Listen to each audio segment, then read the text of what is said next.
Hey everyone, Melissa here, and today I'm doing something on camera live that's going to be pretty darn scary. I'm doing an at-home A1c test. So I haven't used one of the at-home ones probably for a year or two, but about a year ago when I was put on the insulin, my A1c test was pretty much the worst it had ever been, close to it. It was a 10.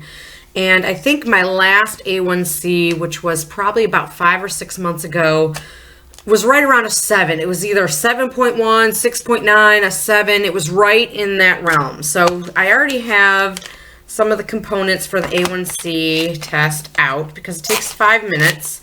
And I'd like to do everything live for you. So we're going to go ahead and get started right away with it. So it comes with a Lancet device. It's kind of torturous compared to what I normally use. So I'm just going to kind of squeeze my finger and I'm going to poke.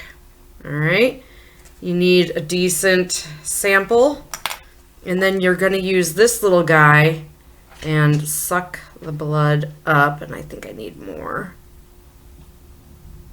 I wanted that line to basically be filled here, so I'm just gonna squeeze my finger. All right, I think I am perfect, and I just lick it. So all right, now I haven't used this kind of one in a while, so let me see. It looks like I add it to this and push hard when twisting. All right, check for full insertion. There should be no cap. And then it says to shake for 5 seconds and set aside. And it says to stand it up. So I'm going to stand it up here. And now I'm ready to take the cartridge out and insert it into the little tester unit. So it just says to match them up. So I just kind of slide it in here, and it's saying wait, and then it should say sample in just a moment here. So let's see. Okay, now it says sample. So now it's ready for the sample. And I'm going to just kind of double check my directions here. Remove the base from the shaker. And press the shaker into the cartridge and remove quickly when run appears. Run appeared. All right. So let's leave flat on the table. Run will appear, and it's starting the countdown. So it takes 5 minutes. It's at 4:51 right now. I'm just going to clean that a little better. So like I said, my A1c, the last time I had it done in the doctor's office, was right around a 7, which is where you want to be. As a diabetic, when I was first diagnosed about 14 years ago, I was a 11. It was pretty darn high. And then last year, right when I got put on the insulin and the metformin wasn't doing anything else for me, I was about a 10. So since then, like I said, on the insulin, the smallest I got it down to was roughly about a 7. We're just going to say a 7. I believe it was like 7.1. It might even have been 7.2, but 7.1 is sticking out in my mind. So in the 14 years I've been a diabetic, the lowest I've ever gotten my A1c when I was on metformin and glipizide was a 5.1. And typically, I would always be in the 5.6, 5.7 range, but that 5.1 is the smallest.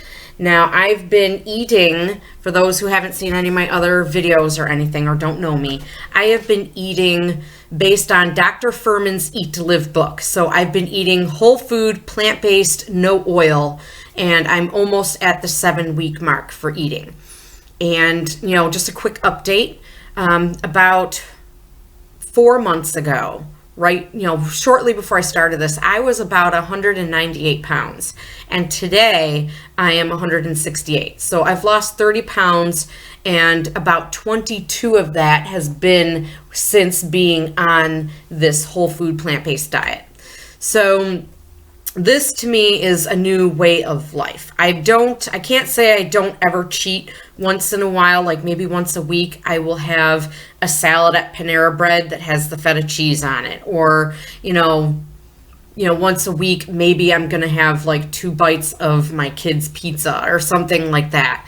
But I've pretty much been on point and just trying to go ahead and be as on track as possible. And most days I'm eating berries and, with a little bit of oatmeal, like 2 tablespoons of oatmeal and nuts mixed in. And that's my breakfast. And most of the time, lunch is a small salad and a small soup, or a big salad.